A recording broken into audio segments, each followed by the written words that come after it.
পরিবর্তনের এই সময়ে মানুষের আকাঙ্ক্ষা, প্রত্যাশা আর স্বপ্নকে নিয়ে আমাদের আয়োজন এখন কি চাই। প্রিয় দর্শক, যারা চ্যানেল আয়ের পর্দায় চোখ রাখছেন, আপনাদের সকলকে সাদর আমন্ত্রণ জানাচ্ছি। আয়কর অর্থাৎ ব্যক্তি বা সত্তার আয়ের উপর যে কর প্রদান করা হয় রাষ্ট্রকে, এই আয়করের মাধ্যমে যেমন বৈধ টাকার কর দেওয়া হয় রাষ্ট্রকে এবং সরকারকে, ঠিক তেমনি কিন্তু কালো টাকাকেই সাদা করার একটি উপায় হিসেবেও এই আয়কর ব্যবহৃত হয়ে আসছে। আমাদের অনুসন্ধান বলে যে বাংলাদেশে এই যাবৎ সরাসরি 22 বার এবং পরোক্ষভাবে 40 বার কোনো না কোনোভাবে কালো টাকা সাদা করার সুযোগ দেওয়া হয়েছে। বিগত 50 বছরে প্রায় 46,000 কোটি টাকা কালো টাকা সাদা করা হয়েছে, আর এ থেকে সরকার রাজস্ব পেয়েছে 5,000 কোটি টাকার কম। অথচ শোনা যায় এই সময়ে কালো টাকার মালিকরা বিদেশেই পাচার করেছেন 11 লাখ কোটি টাকা। আজকে আমরা যে বিষয় নির্ধারণ করেছি এখন কি চাই এর আয়োজনে, তা হচ্ছে কালো টাকা সাদা করা আর নয়। দর্শক, চলুন আমরা দেখে আসি এই কালো টাকা সাদা করাকে নিয়ে কি বলছেন। কালো টাকা বলতে এখানে যেটা বোঝাচ্ছে সেটা হলো যে বৈধ পথে উপার্জিত হয়, কিন্তু কর দেওয়ার ক্ষেত্রে ট্যাক্স রিটার্নে এটা প্রদর্শন করা হয়নি। কারণ কালো টাকা নিয়ে ধারণা, অন্য রকমের ধারণা আছে যে দুর্নীতি থেকে আয় করা টাকা বা ড্রাগস, আর্মস, এই ধরনের, এইগুলো কিন্তু সেই টাকার কথা আমরা বলছি না। আমরা অতীতে যেই কালো টাকা সাদা করার যে পলিসিগুলো বিভিন্ন সরকারের থেকে দেখেছি, সেখানে কোনো রকম সুফল পাওয়া যায়নি। এখন আপনি প্রশ্ন করতে পারেন যে সুফল বলতে কি বোঝায়। এখানে সাধারণত সুফল বলতে এই পলিসিগুলো যখন ঘোষণা করা হতো, তখন সুফল বলতে যেটা তারা মিন করতো সেটা হচ্ছে যে টাকা সাদা করা হবে, সেটা রাজস্ব আদায় বাড়বে এবং যেই টাকাটা সাদা করা হচ্ছে সেটা বিনিয়োগ করা হবে অথবা ব্যাংকে জমা হবে, সেখান থেকে ঋণ দেওয়া হবে ইত্যাদিতে। মানে এগুলোর অর্থনৈতিক উপকারের কথাটা বেশি জোর দেওয়া হতো। ওই ধরনের কোনো সুফল দেখা যায়নি। কেবল সেটা 2007-08-এর সময় কেয়ারটেকার গভর্নমেন্টের যেভাবে তারা করেছিল, সেখানে এই মানদণ্ডে যে রাজস্ব আদায় বা বিনিয়োগ, সেখানে কিছু ফলাফল সেখানে আমরা দেখেছিলাম। কিন্তু আমার মতে এখানে সুফল বলতে যেটা বোঝানো উচিত সেটা হচ্ছে কর ফাঁকি দেওয়াটা বন্ধ করা। কারণ কর ফাঁকি দিয়েই তো সাদা টাকা কালো হচ্ছে, এবং যেইভাবে আমরা এই পলিসিগুলো দিয়েছি ওই 7-8-এর একটা বছর বাদে, সেখানে কিন্তু আমরা উল্টোটা পেয়েছি। মানে সুফল তো পাইনি, বরং কুফল পেয়েছি। সেটা হলো যে সাদা টাকাকে কালো করে তারপর সাদা করলে করের হারটা অনেক কম দিতে হয়। কারণ সব সরকারই এই কালো টাকা সাদা করার ক্ষেত্রে যে আয়করটা নির্ধারণ করেছিলেন, কেউ 10% করেছেন, এই বাজেটে সেটাকে 15% করা হয়েছে। কিন্তু আপনার নর্মাল আয়কর তো তার চাইতে অনেক বেশি, মানে সর্বোচ্চ 25 প্লাস একটা সুপার ট্যাক্স আছে 5%, 10 থেকে শুরু। আপনি যখন ওই অব্যাহতির পর্যায় থেকে উঠে যান, তো সেক্ষেত্রে কেন আমি সোজা পথে কর দেব, যেখানে বাঁকা পথে গেলে আমাকে কম হারে কর দিতে হচ্ছে। আরেকটা যেটা হয়েছে যে এটা কোনো সময় বেঁধে দেওয়া হতো না।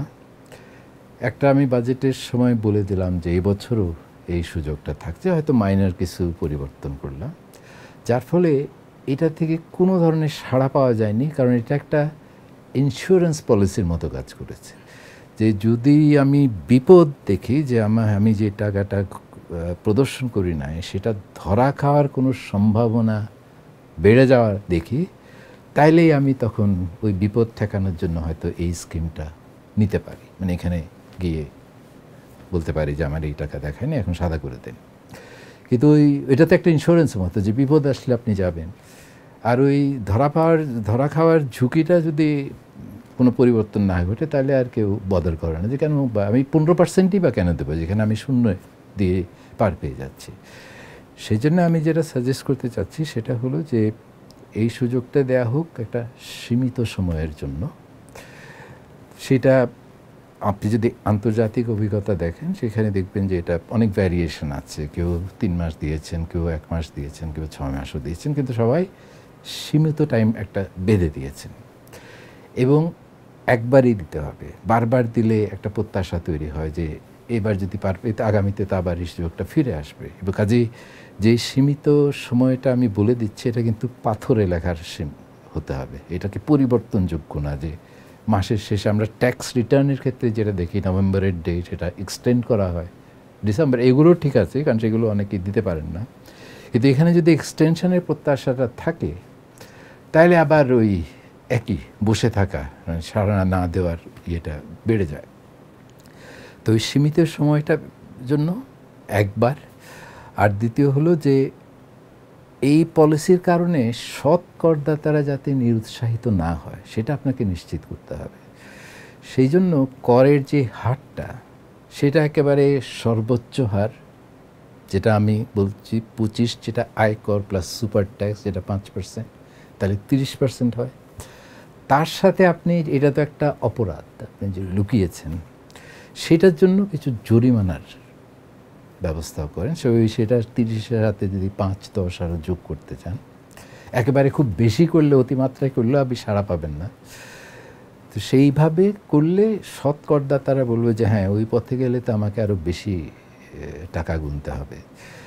তো কাজে higher tax rate, limited time এবং জাস্ট একবার। সেই সাথে আপনাকে এখন আপনি প্রশ্ন করতে পারেন যে ঠিক আছে আপনি এরকম একটা ঘোষণা দিলেন, তারপরেও তো মানুষ ভাবতে পারে যে দিলাম না, আগেও তো পার পেয়ে গেছি। সেই জন্য আর সেই সাথে আরেকটা পলিসি লাগবে যে আমরা কর ফাঁকি যারা দিচ্ছেন তাদের চিহ্নিত করব এবং চিহ্নিত করে তাদের আইনের, মানে যা আইন আছে সে আইনের মধ্যে দিয়ে এনে তাদের একটা জবাবদিহির জায়গা তৈরি করব এবং যেই ব্যবস্থাগুলি আছে সেই ব্যবস্থাগুলি নেব এবং সেটার কিছু দৃশ্যমান পদক্ষেপ লাগবে, নাহলে তো ভয় পাবে না। যে ওইটা যদি করেন যে হ্যাঁ এই সময়টা দিলাম, এর মধ্যে সুযোগটা নাও, আর যদি না নাও তাহলে খবর আছে। এই যে খবর আছে আপনি কথাটা বললেন, ওটা আবার বিশ্বাসযোগ্য হতে হবে। তাইলে আমার মনে হয় এখানে আমরা কিছু সাড়া পাবো। আর সবচেয়ে বড় কথা হলো এই সাদা টাকা কালো করার উৎসাহটা, এইটা একেবারেই বন্ধ হয়ে যাবে। প্রিয় দর্শক, আমরা শুনছিলাম কি বলছেন আজকের এই বিষয় নিয়ে, অর্থাৎ কালো টাকা সাদা করার যে প্রক্রিয়া বাংলাদেশে রয়েছে আইনের ফাঁক ফোকর, সেই জায়গাটি নিয়ে। আমাদের সঙ্গে এই আয়োজনে কথা বলতে দুজন বিশেষজ্ঞ স্টুডিওতে রয়েছেন, চলুন তাদের সঙ্গে পরিচিত হয়ে। আমার সঙ্গে রয়েছেন জনাব রমিজউদ্দিন আহমেদ, সিনিয়র অ্যাডভোকেট এবং সাবেক সভাপতি, ঢাকা ট্যাক্সেস বার অ্যাসোসিয়েশন। আপনাকে স্বাগতম। আমাদের সঙ্গে রয়েছেন জনাব মোহাম্মদ বজলুল কবির ভূঁইয়া, সাবেক কর কমিশনার, জাতীয় রাজস্ব বোর্ড। আপনাকে স্বাগতম জানাচ্ছি। আমি মোহাম্মদ বজলুল কবির ভূঁইয়া আপনাকে দিয়ে শুরু করতে চাই। গত যে 2024-25 অর্থ বছরে সেই বিধান অনুযায়ী দেশে প্রচলিত আইনে যাই থাকুক না কেন, কোনো করদাতা ফ্ল্যাট জমির পাশাপাশি নগদ অর্থসহ স্থাবর সম্পত্তির জন্য 15% আয়কর দিলে কোনো কর্তৃপক্ষ কোনো প্রশ্ন তুলতে পারবে না। করদাতারা 2025 সালের 30 জুন পর্যন্ত গ্রহণ করতে পারবেন। এই যে প্রশ্ন তুলতে পারবেন না আয়ের সোর্স নিয়ে, এবং 15% আয় দিলেই যে কোনো টাকাকেই আমরা সাদা বলতে পারি, এইটা আসলে মানে কোন যুক্তিতে করা হলো এবং পৃথিবীর আর কোথাও এটা আছে কিনা? প্রথমত হচ্ছে যে পৃথিবীর অন্য কোনো দেশে আছে কিনা সেটা নেই। বাংলাদেশ এক্ষেত্রে একটি অনন্য উদাহরণ যে আমরা বিভিন্ন সময়ে অবৈধটা অর্থকে আয়কে আমরা বৈধ করেছি। এর কিন্তু পক্ষে বিপক্ষে উভয় পক্ষে কিন্তু যুক্তি আছে। যেমন ধরুন, বাংলাদেশ থেকে আমরা দুটো বিষয় এখনো নির্ধারিত হয়নি স্বাধীনতার পর। একটা হলো আমরা কি আয়কর আহরণ করব নাকি আমরা আয়কর আদায় করব। সারা উন্নত বিশ্বে কিন্তু ওরা আয়কর আদায় করে, আর আমরা এখনো আয়কর আহরণ করি। তার যুক্তির কারণ হচ্ছে যে আমরা মনে করি যে বাংলাদেশের যারা সম্মানিত করদাতা আছে তাদের মধ্যে অনেকের মধ্যে ট্যাক্স এডুকেশন নেই, অনেক সাধারণ করদাতা আছে, আবার অনেক উচ্চ শিক্ষিত করদাতাও আছে যারা মূলত ট্যাক্স ডজার, তারা বেশি কর ফাঁকি দেয়। তো যখনই আমরা একটা উন্নয়নশীল দেশে যখন আমাদের রাজস্ব একমাত্র ভরসা এবং আমরা বৈদেশিক সাহায্য তেমন পাচ্ছি না, সেখানে সরকার আসলে চায় যে একটা জনবান্ধব একটা কর প্রশাসন নিয়ে যাতে সবাইকে নিয়ে বুঝিয়ে সুঝিয়ে তখন যাতে আয়টা করতে পারে। এটা বিশ্বের অন্য দেশে নেই। আপনি যখন আমেরিকায় যাবেন কিংবা ব্রিটেনে যাবেন, সেখানে যিনি ট্যাক্স ডজে তাকে জেলে যেতে হবে, কিন্তু বাংলাদেশে কিন্তু আপনি কয়জনকে দেখেছেন যে জেলে গিয়েছে ট্যাক্স ডজাররা? বরং আমরা এখনও কর আহরণে আছি। প্রথম কথা হচ্ছে যে এটির দুটো প্রেক্ষিত আছে। একটি হচ্ছে যে আপনি মনে করেন 1/11-এর আগে, ঐতিহাসিকভাবে 1/11-এর আগে যাদের কর ফাঁকি যারা দিতেন, তারা কিন্তু বাংলাদেশে তাদের এই আয় দিয়ে, অবৈধ আয় দিয়ে কিংবা আনট্যাক্সড মানি দিয়ে কিন্তু তারা এই দেশে বিনিয়োগ করতেন, জমি কিনতেন, ফ্ল্যাট কিনতেন, টাকাটা এই দেশেই ওনারা বিভিন্ন ফর্মে রাখতেন। কিন্তু 1/11 একটা শিক্ষা দিয়েছে দেশের যারা ধনী শ্রেণী তাদেরকে, যে এই দেশে টাকা রাখা নিরাপদ নয়, যার ফলে 1/11-এর পরে কিন্তু লক্ষ হাজার কোটি টাকা কিন্তু বিদেশে পাচার হয়ে গেছে। এখনও যে হচ্ছে না তাও নয়, এখনও হচ্ছে। সরকার সবসময় চায় যে অবৈধ টাকা যেটা আছে সেটাও যেন এই দেশের ইকোনমিতে থাকে, এই দেশে যেন ইনভেস্টমেন্ট হয়। ইনভেস্টমেন্ট হওয়া মানে কিন্তু কর্মসংস্থান। এখন যদি এমন হয় যে আমরা খুব কড়াকড়ি করে এই টাকাটা আমরা বিদেশে পাচার করে দিই এবং এই টাকাটা বিদেশ থেকে এই দেশে আনার কোনো ব্যবস্থা না নেই, তাহলে কিন্তু এই টাকা ফিরে আসবে না। হয়তো এই টাকা তারা কখনো ভোগ করতে পারবে না, কিন্তু ফিরে আসবে না। সেই জন্য সরকার অনেকটা অ্যামনিস্টি দিয়ে বারবারই কিছু টাকা যাতে দেশে এসে বৈধভাবে আনয়ন করে ট্যাক্স দিয়ে এটার জন্য ইনভেস্ট করে। সরকার কিন্তু উদ্দেশ্য একটা, এই অবৈধ টাকাটা ট্যাক্স দিয়ে কালো টাকা সাদা করে যেন ইনভেস্টমেন্ট করে, যাতে জব জেনারেশন হয়, ইকোনমিতে যেন এর সুফল আমরা পাই। কিন্তু আমরা দেখেছি যে অনেক ক্ষেত্রে 1/11 আমরা অনেক টাকা পেয়েছিলাম, কিন্তু তার পরবর্তী সময়ে যে সুযোগগুলি দিয়েছে তারা কেউ নেয়নি। কালো টাকা কোনটাকে তাহলে বলবো, সাদা টাকা কোনটাকে তাহলে বলবো? আমরা কি চাই যে দুর্নীতি করে একজন টাকার পাহাড় গড়ুক, সেটাকে বৈধ করে যে কোনো উপায়ে দেশে রাখলেই হলো? আমি একটু জনাব রমিজউদ্দিন আহমেদ আপনার কাছে আসতে চাই। আমাদের দেশে আসলে সাদা টাকা কোনটা, কালো টাকা কোনটা? কালো টাকা সাদা করা এবং না করা বিষয়টা খুব স্পর্শকাতর একটা বিষয়, কারণ এটা এর আগে অনেকবার হয়েছে। তাতে আমরা দেখেছি যে যারা প্রতিনিয়ত ট্যাক্স দিচ্ছে নিয়মিত, যাদের প্রকৃত আয় থেকে তারা ট্যাক্স দিচ্ছে, আর তারা এই অথচ আরেকজন টাকা অবৈধভাবে রুজু করে তারা এটার উপরে একটা 60% ট্যাক্স দিয়ে তারা পার পেয়ে যাবে। এতে করে হয় কি, যারা ট্যাক্স দিচ্ছে তাদের প্রতি অবিচার করা হয়। তা আমার মনে হয় এর আগেও আমরা দেখেছি, এতে খুব একটা সুবিধাও পাওয়া যায় না। আর এই টাকাগুলি আসলে যে কথা বলেছিলেন যে এদেশে টাকা থাকে না, টাকা সব পাচার হয়ে যায়, আর থাকলেও সেটা আসলে কোনো বিনিয়োগ হয় না। তাই আমরা দেখেছি মানুষের যে প্রতিক্রিয়া, তাতে এই কালো টাকা সাদা করার পক্ষে কম, কারণ এতে দেশের মূল চেতনার বিরোধী। এটা এই চিন্তাটা থাকা ঠিক না, কারণ দেশ অন্য কোনো দেশে, পৃথিবীতে অন্য কোনো দেশে এই সিস্টেম নেই যে কালো টাকা সাদা করার, শুধু আমাদের দেশেই।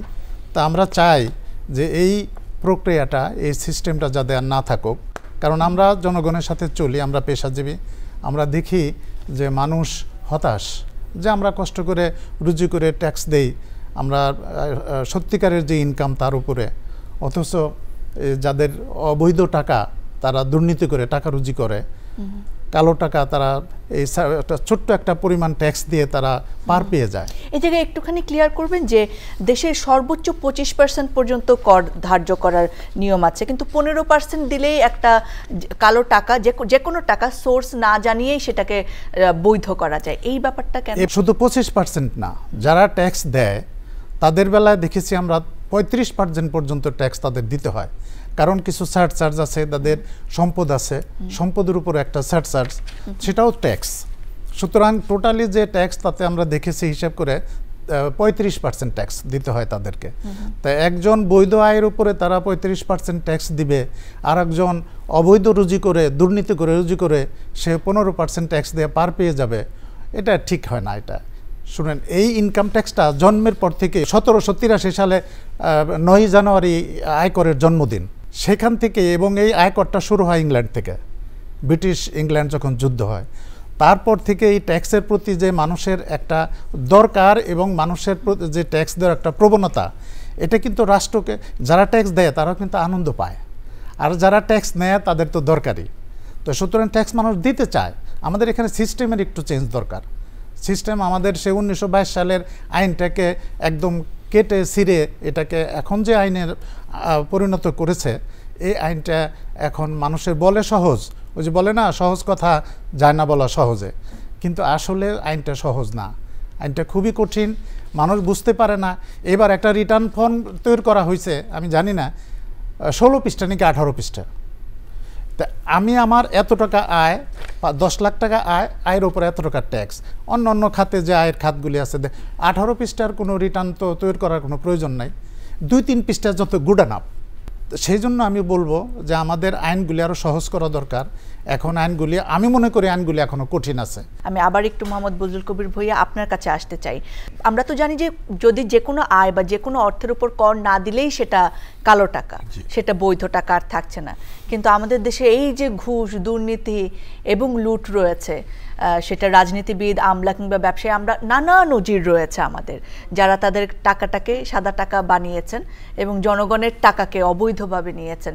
সেই টাকাকে আপনি কালো টাকা বলছেন কিনা, সেই জায়গায় আমরা কি করতে পারি এটা একটুখানি বলবেন, যে করের জায়গায় আমরা এখানে অন্য কিছু করতে পারি কিনা। যে অবশ্যই আমাদের সোর্সটা আসলে জানতে হবে। দুর্নীতির একটা এত বড় অ্যামাউন্টের যদি কেউ কর দেয়, সেখানে নিশ্চয়ই প্রশ্ন রাখার আমাদের জায়গা থাকবে কিনা। এই যে 15% দিয়ে অবৈধ টাকা কিংবা যে কোনো সোর্স থেকে উপার্জিত টাকাকে বৈধ করা যাবে, এটা কিন্তু ঠিক নয়। এখানে দুটো বিষয়ে আপনি সুস্পষ্টভাবে বলা হয়েছে আইনে, যে যদি কারো বিরুদ্ধে ফৌজদারি মামলা চলমান থাকে, এক, তিনি 15% কেন 100% দিলেও পাবেন না, সুযোগ পাবেন না। যদি কারো কোনো করদাতার বিরুদ্ধে কর ফাঁকির অভিযোগে তদন্ত চলমান থাকে, প্রসিডিং হয়, তো উনি কিন্তু সেই সুযোগ নিতে পারবেন না। না, আমাদের দেশের কালচার আসলে এতদিন এমনই হয়েছে যে ক্ষমতাবানের পেছনে আসলে ফৌজদারি থাকে না, যারা দুর্নীতি। তো এখন এই বিদ্যমান আইনে সেটা বলে, কিন্তু কোনো ব্যক্তির বিরুদ্ধে যদি কোনো অভিযোগ না থাকে, উনি যে কোনো প্রেশার হয়, ডাক্তার হতে পারে, প্রকৌশলী হতে পারে, আমলা হতে পারে, ওনাদের ক্ষেত্রে বলা হয়েছে যে 15% ট্যাক্স দিয়ে উনি অন্য কোনো আইনে যা কিছুই থাক না তাদের বিরুদ্ধে প্রসিডিং নেওয়া যাবে না। অর্থাৎ এখানে দুর্নীতি দমন কমিশনকে বলা হয়েছে। আপনি এটা নিশ্চয়ই মানবেন সচেতন নাগরিক হিসেবে। যদি বলা হয় যে যদি কেউ তার অপ্রতিষ্ঠিত আয়কে 15% বৈধ হয়ে যাবে, তবে দুর্নীতি দমন কমিশন যদি সে তাকে ধরে, তাহলে আমাদের বলার কিছু, তাহলে কেউ 1 টাকাও দেবে না। এটা ন্যাচারালি, মানুষ তো অনেক সচেতন, ভাবে আমি এখন ট্যাক্স দেবো 1 কোটি, তারপরে দুর্নীতি দমন করবে, এই টাকা পেলে কোথায় তুমি, তো এটাতে যাবে না। এটা আমাদের পূর্ব অভিজ্ঞতা হচ্ছে যে রাজস্ব বোর্ড দেখেছে এটা হয় না। এই জন্যই আইনটাকে পার্লামেন্টে এইভাবে পাশ করা হয়েছে, যাতে মানুষ নির্ভয়ে টাকাটা দেয়। ভবিষ্যতে এই আইনটা থাকবে কি না, এটা যদি আপনি আমাকে প্রশ্ন করেন, আমি বলবো থাকার কোনো প্রয়োজন নেই। কারণ মানুষ এটা যায় না যে, যেটা রমিত সাহেব বললেন, যে একজন বৈধভাবে 30% 35% সারচার্জ সহ ট্যাক্স দিবে, আরেকজন 15% হোয়াইট করে নেবে। ইট ক্যানট বি। বরং আপনি জানেন যে ইন্ডিয়ার মতো দেশে, ভারতের মতো দেশে, ওখানে আমি দেখলাম 2008 সালে গেলাম একটা ট্রেনিং, এই দেখলাম যে একজন প্রতিমন্ত্রীর বাসায় income tax authority search and seizure করছে, সিটিং প্রতিমন্ত্রী। তো আমরা বাংলাদেশের জাতীয় রাজস্ব বোর্ডের যে আইনগুলো আছে ইনকাম ট্যাক্সের, এগুলো ইমপ্লিমেন্ট করতে গেলে রাজনৈতিক সদিচ্ছা প্রয়োজন। এই সরকার যদি বলে যার বিরুদ্ধে যে অভিযোগ আছে তদন্ত করে সেভাবে আইনের ব্যবস্থা নেওয়া সম্ভব, কিন্তু যখন কোনো পলিটিক্যাল গভর্নমেন্ট হয়, তখন কিন্তু আমলাদের হাত পা অনেক ক্ষেত্রে বাধা থাকে, এটা বাস্তবতা। ইনকাম ট্যাক্স সারা বিশ্বেই কিন্তু এমন একটি আইন, যেটা বারাক ওবামাকে একবার জিজ্ঞেস করেছিল, আপনি কাকে ভয় পান, FBI-কে নাকি পুলিশকে না আর্মিকে? উনি বলছিল, I am afraid of IRS, আমি ইনকাম ট্যাক্সকে ভয় পাই, ওখানে কোনো ভুল হলে আমাকে জেলে যেতে হবে। সেজন্য বলছি যে ইনকাম ট্যাক্স যারা প্রদান করবে তারা নির্ভয়ে প্রদান করবে, তাদের কোনোরূপ হয়রানি করা যাবে না, তাদের সম্পূর্ণ হয়রানি মুক্ত রাখতে হবে, সহজ করতে হবে। যে রমেশ সাহেব বলেন, রিটার্ন এত জটিল করার প্রয়োজন নেই। যাদের অনেকগুলো আয় আছে সোর্স, তাদের রিটার্ন জটিল হতে পারে। অস্ট্রেলিয়াতে 38 পৃষ্ঠা রিটার্ন, তো তাদের অনেক জটিল। যা বাংলাদেশে যারা কর্পোরেট ট্যাক্স প্রদান করে কিংবা যাদের অনেকগুলো সোর্স অফ ইনকাম, তাদের বাড়বে। কিন্তু যারা নর্মাল করদাতা, যারা 2, 4, 5 লাখ 7 লাখ টাকা ইনকাম, তাদের তো এত জটিল রিটার্ন করার প্রয়োজন নেই, তাদের সম্পদ বিবরণী ফিল আপে করার দরকার নেই, তাই না? সুতরাং এই ধরনের রিফর্ম কিন্তু এই গভর্নমেন্টকে নিতে হবে। রাজস্ব প্রশাসনে জনগণ চায় যেটা, রাজস্ব প্রশাসন হবে সংস্কার যুক্ত, এখানে প্রতিনিয়ত সংস্কার হবে। জনগণের কথা, করদাতাদের কথা শুনতে হবে এবং করদাতাদের টাকা যেহেতু রাষ্ট্র চলে, সুতরাং করদাতাদের সেই সম্মান আমাদের দিতে হবে। যতদিন আমরা দেব না ততদিন কিন্তু আমাদের রাজস্ব বাড়বে না, এটি হলো সহজ কথা। রমিজউদ্দিন আহমেদ, আপনার কাছে আসতে চাই। আইনের পরিবর্তনের কথা বলছিলাম যে আইনেই যদি ফাঁক থেকে যায় সেটা তো আসলে ব্যবহার করতে চাইবেন যারা দুর্নীতিবাজ রয়েছেন তারা, কিংবা ক্ষমতাবান ক্ষমতা প্রদর্শন করতে চাইবেন। সেই জায়গায় আইনের পরিবর্তন কি হওয়া দরকার বাংলাদেশে? আপনার প্রোগ্রামটা এখন কি চাই, তো সেটা সেই ক্ষেত্রে আমার বলার আগ্রহ যে আমরা তো পেশাজীবী, আমাদের কাছে অনেক করদাতারা আসে, তারা অনেক কথা বলে। এখন বিদ্যমান যে আইন, এই মূল আইনটাকে কেটে ছিঁড়ে এটাকে যে বর্তমানে যে রূপ দিয়েছে তাতে অনেক সমস্যা আছে। সমস্যা কি, এখানে যে একটা মানুষের যে মৌলিক অধিকার সেখানেও কিছু খর্ব আছে। আপনি দেখেন, রিটার্ন জমা দিতে হবে।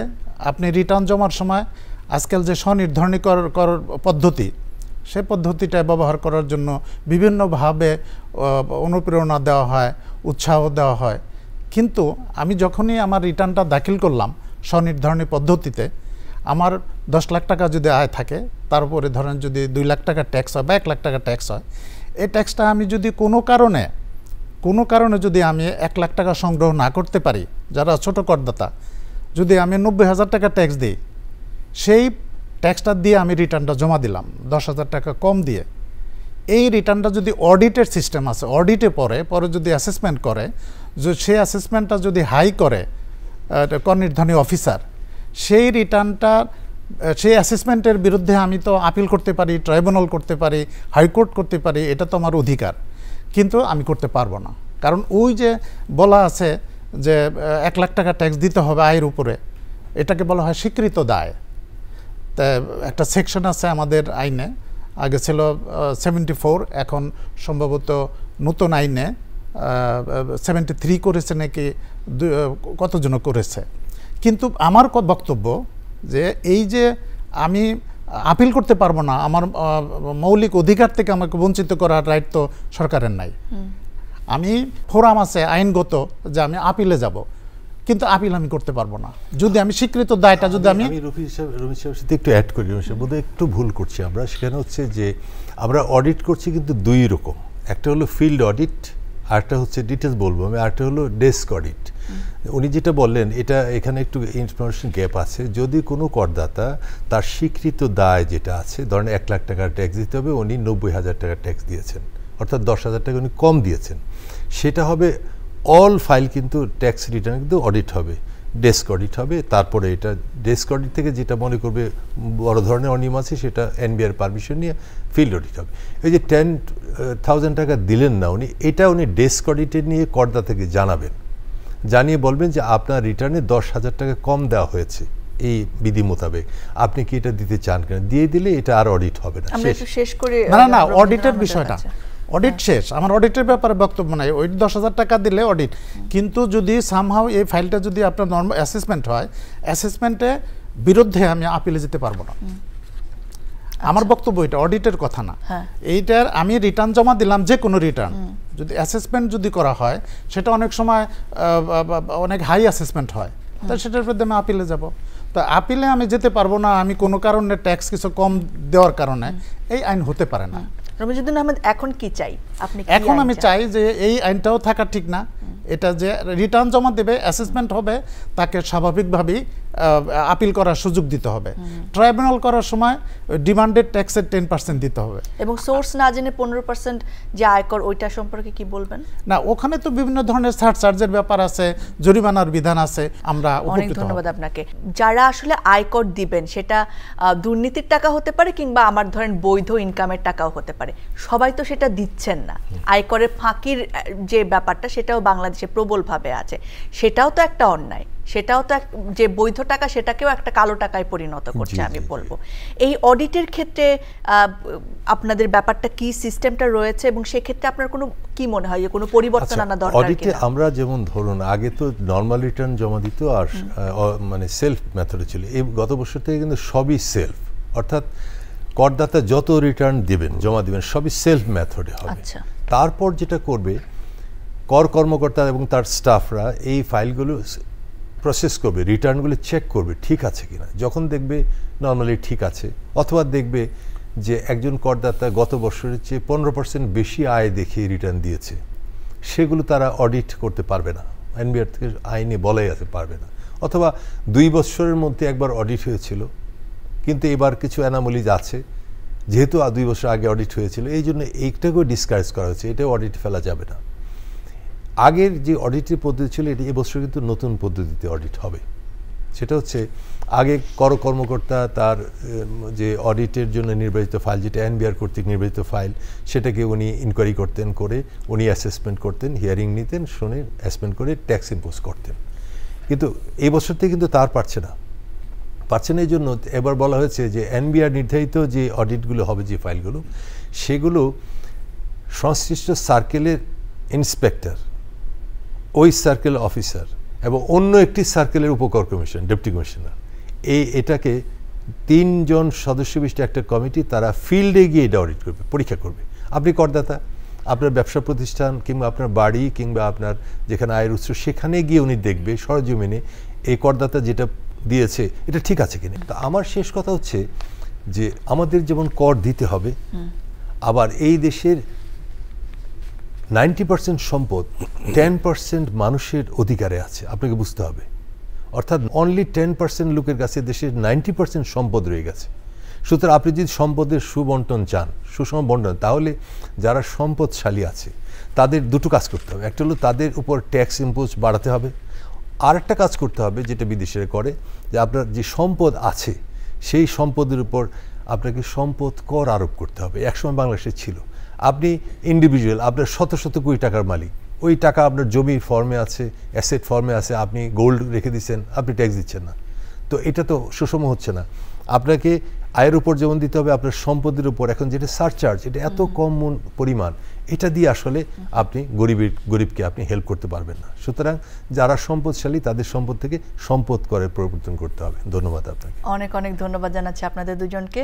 ধন্যবাদ প্রিয় দর্শক, আপনারা যারা সঙ্গে ছিলেন। বাংলাদেশের রাজস্বের একটি বড় অংশ আসে আয়কর থেকে, তাই আমাদের আজকের আয়োজন থেকে এই আবেদনটি থাকবে যে যাদের উপর আয়কর আসলে খাটে তারা অবশ্যই সেই আয়করটি রাষ্ট্রকে দেবেন, কিন্তু রাষ্ট্রও যেন কালো টাকাকে সাদা করার কোনো সুযোগ না দেন, সেই প্রত্যাশাটিও আমাদের এই পরিবর্তনের সময়ে থাকবে। আজকের আয়োজন থেকে বিদায় নিচ্ছি, আবার দেখা হবে।